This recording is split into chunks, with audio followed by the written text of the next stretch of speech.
दिया है कि वो सारी सीटों पर खुद चुनाव लड़ेंगे, तो उस हिसाब से यही देखा जा सकता है कि इंडिया गठबंधन में सिर्फ कांग्रेस बचेगी। होने की खबरें सामने आ रही हैं। हो सकता है कि 1 से 2 दिन के अंदर अंदर ये एक बार फिर से नीतीश कुमार बिहार के मुख्यमंत्री के तौर पर दोबारा से सामने आता है। बल्कि जो बिहार के उप मुख्यमंत्री हैं तेजस्वी यादव, वो खुद नीतीश कुमार पर ये बड़े आरोप लगाते हुए नजर आते हैं। और हाल ही में जिस तरीके से परिवार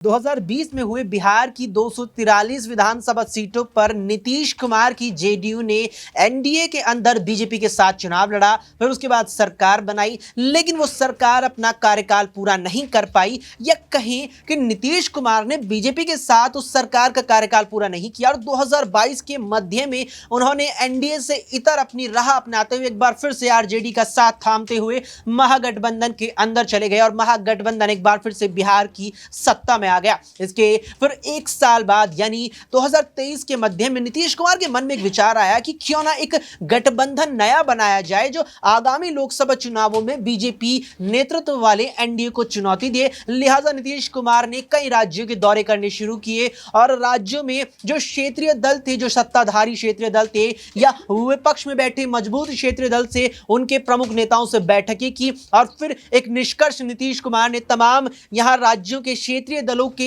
या बड़े क्षेत्रीय दलों के नेताओं के साथ बैठकी करके निष्कर्ष निकाला, जिसका नाम निकला इंडिया गठबंधन। और उस इंडिया गठबंधन में शुरुआत में आ मिले एक साथ 26 राजनीतिक दल, जो अब जाकर के 28 हो चुके हैं। उस इंडिया गठबंधन की यहां पर स्थापना हुई। इसके बाद यहां पर तमाम तरह से तमाम प्रक्रिया आगे बढ़ती चली गई। इस बीच नीतीश कुमार ने यह सपना कहीं ना कहीं देखना शुरू कर दिया था कि अब मुख्यमंत्री छोड़िए, मैं तो प्रधानमंत्री पद के लिए आगे जाऊंगा और नरेंद्र मोदी को चुनौती दूंगा, बीजेपी को चुनौती दूंगा। और लोकसभा चुनाव में यहां पर बीजेपी के चेहरे अगर प्रधानमंत्री पद के लिए नरेंद्र मोदी होंगे तो इंडिया गठबंधन की ओर से मैं होऊंगा। लेकिन उसके बाद जब लोकसभा चुनाव नजदीक आए तो इंडिया गठबंधन के तमाम राजनीतिक दलों ने यहां पर नीतीश कुमार को प्रधानमंत्री पद तो छोड़िए, यहां पर इंडिया गठबंधन के संयोजक पद पर स्वीकार करने से भी इनकार कर दिया।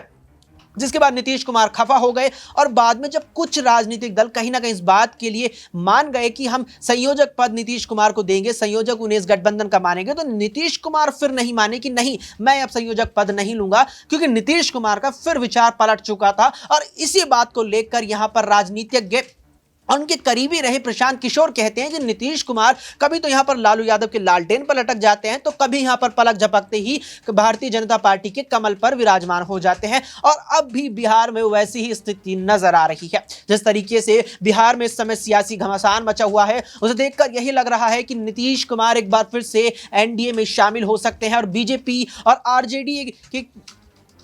और जेडीयू एक बार फिर से यहां पर साथ आकर के बिहार की सत्ता चलाती हुई नजर आ सकती है। ऐसे में कई सवाल हैं जो नीतीश कुमार को लेकर लगातार उठ रहे हैं और उन्हीं तमाम सवालों के जवाब न्यूज रूम में मौजूद अपने तमाम साथियों से हम अपनी इस खास पेशकश में जानने वाले हैं। नमस्कार, मैं हूं अक्षय अग्रवाल और स्वागत है तमाम दर्शकों का हमारी इस खास पेशकश में 2024 का चौकीदार कौन। तमाम सवाल है नीतीश कुमार को लेकर और सभी सवालों के जवाब न्यूज रूम में मौजूद अपने तमाम साथियों से लेंगे। सबसे पहले अमन जी हमारे साथ, अमन जी से सवाल लेंगे कि अमन जी, जिस तरीके से पलटू राम नीतीश कुमार को कहा जाता है, साफ तौर पर यहां प्रशांत किशोर कहते हैं कि कभी लालटेन पर लटक जाते हैं लालू के, तो कभी बीजेपी के कमल पर बैठ जाते हैं, तो क्या लगता है कि अब लालटेन छोड़कर कमल की तरफ बढ़ रहे हैं? देखिए, बिल्कुल नीतीश कुमार ने जिस तरह से बिहार की पूरी राजनीति को कह सकते हैं कि कभी वो बीजेपी में होते हैं, कभी वो आरजेडी में होते हैं, और जिस तरह से राजनीति को उन्होंने आगे बढ़ाया, जो कह सकते हैं कि राजनीति को उन्होंने जिस तरीके से बिहार में किया, वो अपने आप में कई तरह के सवाल खड़े करती है कि आखिर सिर्फ सत्ता के लिए ही क्या वो सब कुछ करते हैं। कभी मांझी को सीएम बना देते हैं, कभी उनको हटा देते हैं, कभी बीजेपी का साथ देते हैं, कभी उनका साथ छोड़ देते हैं। तो तमाम सारी जो उठापटक है वो लगातार उनके खिलाफ जाती है कि आखिर सिर्फ सत्ता के लिए नीतीश कुमार पूरा प्रोसेस करते हैं। आप देखिए, इंडिया गठबंधन का आप जिक्र कर रहे थे, वहाँ पर भी शुरुआत उन्होंने की और देखते देखते उससे वो बाहर हो गए। गए क्योंकि उनको पद नहीं मिला। तो ऐसे में पद की लालसा उनके मन से छूट नहीं पा रही। और अभी भी देखा जाए बीजेपी के साथ जो गठबंधन की बात चल रही है वहाँ पर भी नीतीश कुमार को ही सीएम बनाने की बात चल रही है। और लगातार ये कहा जा रहा है बीजेपी की तरफ से कि भाई नीतीश कुमार सीएम नहीं होंगे तब तो हम आपके साथ आएंगे। तो कुल मिलाकर नीतीश कुमार ने जिससे पूरी की पूरी बिहार की राजनीति को उलझाया है कि पार्टी कोई भी हो लेकिन सीएम फेस नीतीश कुमार ही रहेंगे, ये अपने आप में लगातार देखने को मिल रहा है। और अब जबकि इतनी बार वो सीएम बन चुके हैं, बिहार की राजनीति को समझ चुके हैं, बहुत जान चुके हैं, बहुत जिया है उन्होंने बिहार की राजनीति को, लेकिन उसके बावजूद भी उनकी जो ख्वाहिशें हैं, उनके जो कह सकते हैं सीएम बनने के लेकर जो अभी भी उनका जो कह सकते हैं ख्वाब है वो टूटने का नाम नहीं ले रहा। अभी भी लगातार वो इसी पद पर रहना चाहते हैं। तो ये कुल मिलाकर ये देखा जा रहा है कि बिहार की राजनीति को उन्होंने जिस मोड़ पर लाकर छोड़ा है वो बिहार के लोगों के लिए बहुत ज़्यादा नुकसानदायक है। क्योंकि लगातार इससे गठबंधन अगर चेंज होंगे, लगातार इससे सरकारें बनेंगी बिगड़ेंगी तो लोगों का मनोबल भी टूटता है। क्योंकि आपने जिन पार्टियों के खिलाफ वोट दिया है आखिर में उन्हीं पार्टियों के साथ में जब मिलकर आप जो है सरकार बनते हुए देखते हो तो कहीं ना कहीं दुख का विषय हो जाता है। और साथ में बिहार को विशेष राज्य का दर्जा दिए जाने की वकालत पीछे बीते दिनों नीतीश कुमार करते हुए नजर आए, लेकिन उससे पहले बीजेपी के साथ थे तब उन्होंने क्यों ये पहले ही की होगी। तो कई तरह के ऐसे सवाल हैं जो लगातार नीतीश कुमार से पूछे जाते रहे हैं, कहे जाते रहे हैं और भाई नीतीश कुमार के पास इनका कोई जवाब नहीं होता। जवाब सिर्फ एक ही होता है, गठबंधन तोड़ो, किसी और के साथ बनाओ और फिर सीएम बन जाओ। वाकई में अमन जी, लेकिन बीजेपी की तरफ से जिस तरह से आपने यहाँ पर कोट भी किया है, बात कही जा रही है कि मुख्यमंत्री अब हम नीतीश कुमार को स्वीकार नहीं करेंगे। क्या नीतीश कुमार ये बात स्वीकार करेंगे कि मैं गठबंधन बीजेपी के साथ कर लूँ, मुख्यमंत्री उनका बन जाए और बीजेपी मुझे केंद्र में बड़ा ऊंचा मंत्रालय दे दे? देखिए बिल्कुल, और लगातार मैं वही बात आपसे कह रहा हूँ कि पद की लालसा आखिर कब तक। मेरे ख्याल से अब तो आपको बेहतर बिहार के विकास की बात करनी चाहिए।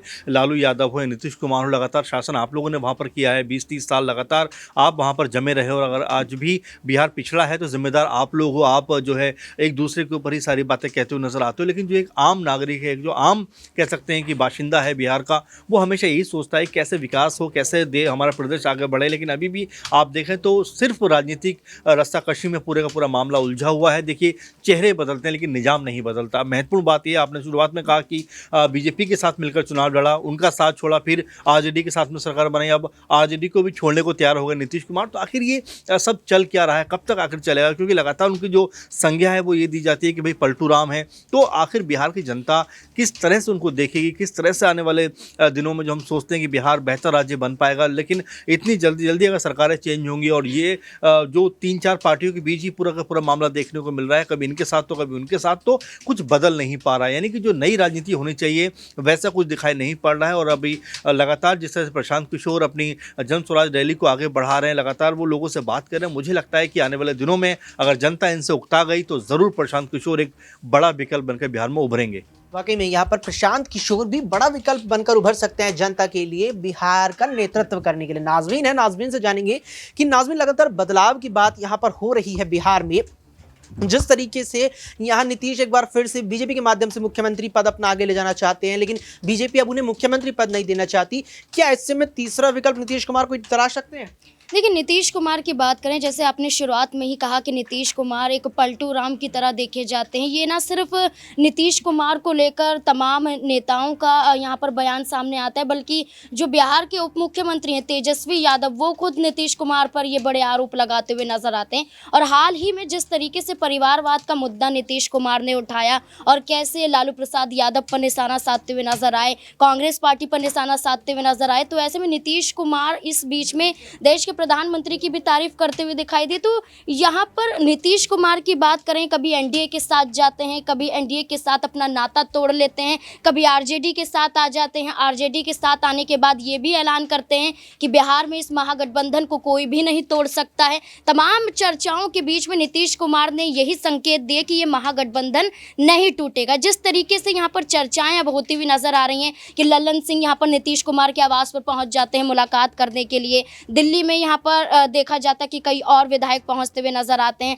सम्राट चौधरी की बात करें तो वो भी दिल्ली के लिए और रवाना हो जाते हैं। तो नीतीश कुमार की बात करें तो कहीं ना कहीं अब मुश्किलों में आते हुए नजर आ रहे हैं, या वो खुद यहाँ पर एक बड़ा फैसला ले सकते हैं। अगर एनडीए की तरफ नहीं बढ़ते हैं, गठबंधन के साथ नहीं आते हैं, तो कोई बड़ा खेल यहाँ पर नीतीश कुमार अब करते हुए भी दिखाई दे सकते हैं। वाकई में यहाँ पर नीतीश कुमार बड़ा खेला करते हुए दिखाई दे सकते हैं। ऐसे में जिस तरीके से गठबंधन की लगातार बात चल रही है, महागठबंधन जिस तरीके से बिहार में है, ऐसे से ही बिहार की 42 लोकसभा सीटों पर, क्योंकि लोकसभा चुनाव आ रहे हैं, वहां पर इंडिया गठबंधन है। और अगर नीतीश कुमार यहां पर आरजेडी से इधर जाकर एक बार फिर एनडीए में शामिल होते हैं, बीजेपी के साथ जाते हैं, क्या इससे इंडिया गठबंधन पर फर्क पड़ेगा? इसमें एक छोटा सवाल यहां पर हमारी सहयोगी शिखा से लेंगे कि शिखा, क्या लगता है कि अगर नीतीश कुमार वापसी बीजेपी के साथ कर लेते हैं, क्या इससे इंडिया गठबंधन पर फर्क पड़ेगा? जी बिल्कुल, इंडिया गठबंधन जिस तरीके से देखा जाए तो पश्चिम बंगाल में भी मात खा रहा है, उसके बाद पंजाब में भी आपने ये ऐलान कर दिया है कि वो सारी सीटों पर खुद चुनाव लड़ेंगे, तो उस हिसाब से यही देखा जा सकता है कि इंडिया गठबंधन में सिर्फ कांग्रेस बचेगी और अकेली कांग्रेस क्या करेगी। इसलिए इंडिया गठबंधन तो हर जगह टूटता हुआ नजर आ रहा है। तो अगर नीतीश कुमार ये गठबंधन तोड़ के वापस एनडीए के साथ जाने का सोचते हैं तो इसमें बिल्कुल इंडिया का नुकसान होगा। वाकई में यहाँ पर नुकसान इंडिया गठबंधन को होगा अगर यहाँ नीतीश कुमार वापसी बीजेपी के साथ कर लेते हैं। ऐसा में एक आखिरी सवाल मेरा यहाँ पर हमारे सहयोगी दिनेश है, दिनेश से रहेगा कि दिनेश, बिहार में लगातार वही बात कही जाती है, जैसे कि अभी अमन जी ने भी कही कि सरकारें बदलती है, निजाम नहीं बदलता। अब जिस तरीके से नीतीश कुमार एक साल हमें बीजेपी के साथ सरकार चलाते नजर आते हैं, अगले साल आरजेडी के साथ आ जाते हैं, तीसरे साल फिर तीसरी पार्टी ना मिल जाए उसमें भी दिख जाएंगे, क्या इससे नीतीश कुमार के वोट बैंक पर फर्क नहीं पड़ेगा? देखिए, बिहार में नीतीश कुमार का वोट बैंक कुछ खासा है नहीं। सहयोगी दलों के साथ ये माने कि विपक्षी दलों के साथ मिलकर चुनावी सहयोग के लिए नीतीश कुमार सरकार बनाते हैं। इससे पहले जिस वक्त तेजस्वी यादव के साथ मिले थे उस वक्त भी मैंने एक पुराने कार्यक्रम में कहा था कि मुझे लग रहा है कि 2024 के चुनाव आते आते यहाँ पर नीतीश कुमार फिर से एनडीए में शामिल हो जाएंगे, और वो बात कहीं ना कहीं आज सच होती हुई दिखाई दे रही है। नीतीश कुमार के दिग्गज नेता दिल्ली पहुँचे हैं, यहाँ पर बीजेपी के कुछ नेताओं से उनकी मुलाकात होने की खबरें सामने आ रही हैं। हो सकता है कि 1 से 2 दिन के अंदर अंदर ये एक बार फिर से नीतीश कुमार बिहार के मुख्यमंत्री के तौर पर दोबारा से शपथ लेते हुए नजर आए। और जिस तरीके से नीतीश कुमार का जो रवैया रहा है, ये एक प्रखर राजनेता के तौर पर कहीं ना कहीं बिहार के लोगों के दिलों में जगह नहीं बना पाएगा। हालांकि नीतीश कुमार को लगातार इससे फायदा होता रहा है, लेकिन आने वाले चुनाव से पहले मैं यही कहूँगा कि विपक्षी गठबंधन जो बना था उसके लिए बड़ा खतरा है। आपने कहा यहाँ पर कि आपकी वाणी भविष्य को लेकर जो थी वो सत्य में परिवर्तित होती नजर आ रही है। ऐसे में सवाल मेरा आखिरी रहेगा, छोटा सवाल रहेगा, क्या नीतीश कुमार यहाँ केंद्र की राजनीति में सक्रिय होंगे बीजेपी के साथ आने से, क्योंकि बीजेपी ने मुख्यमंत्री के तौर पर स्वीकार करने से मना कर रही है? देखिए, यहाँ पर जिस तरीके से सीट शेयरिंग के मुद्दे पर तो फिर इन दोनों दलों के बीच भी कहीं ना कहीं रार देखने को मिल सकती है, क्योंकि नीतीश कुमार के लिए पिछले वक्त में यहाँ पर बीजेपी के तमाम नेताओं ने कहा था कि हमारे कोई राजनीतिक परमानेंट दुश्मन नहीं है, लेकिन मुख्यमंत्री की कुर्सी जो है अगली बार बीजेपी के खाते में आएगी और इसी शर्त पर हम यहाँ पर नीतीश कुमार से गठबंधन करेंगे। तो एक पहलू अक्षय यहाँ पर यह भी हो सकता है कि जिस तरीके से तमाम जो ईडी अधिकारियों का जो एक जत्था पहुंच रहा है विभिन्न विपक्षी दलों के नेताओं के ऊपर, तो नीतीश कुमार कहीं ना कहीं चाहते हैं कि यहां से एक सेफ जोन में जाकर अपनी आगे की राजनीति को यहां पर जो है कंटिन्यू किया जाए और लगातार जो विपक्षी नेताओं पर कार्रवाई हो रही है उस घेरे में अपने आप को लाकर ना खड़ा किया जाए। वाकई में यहाँ एक बड़ा मुद्दा दिनेश ने छोड़ दिया है कि विपक्षी नेताओं पर जो कार्रवाई यहाँ पर हो रही है, चाहे यहाँ पर आम आदमी पार्टी नेताओं की बात हो, चाहे यहाँ पर हाल ही में जिस तरीके से बिहार के इतर महाराष्ट्र के पूर्व में मुख्यमंत्री रहे शरद पवार के पोते रोहित पवार पर जिस तरीके से ईडी ने छापेमारी से पहले पूछताछ के लिए बुलाया, करीब 11.5 घंटे तक उनके साथ पूछताछ हुई। और कई और ऐसे नेता हैं विपक्ष के जिन पर केंद्रीय जांच एजेंसी की कार्रवाई लगातार देखने को मिल रही है, और कहीं ना कहीं नीतीश कुमार बीजेपी के साथ इसीलिए आ रही हैं कि उन पर केंद्रीय जांच एजेंसी की यहां पर छापेमारी या पूछताछ या कार्रवाई ना हो। यह भी अब नीतीश कुमार को लेकर बात कही जा रही है। आपका क्या कुछ कहना है नीतीश कुमार की मौजूदा स्थिति पर और आने वाले कदम पर? इस पर अपनी राय हमें कमेंट बॉक्स में कमेंट करके जरूर बताएं। फिलहाल के लिए इस पेशकश में इतना ही। देश और दुनिया की तमाम खबरों के लिए आप देखते रहें SPN9 न्यूज।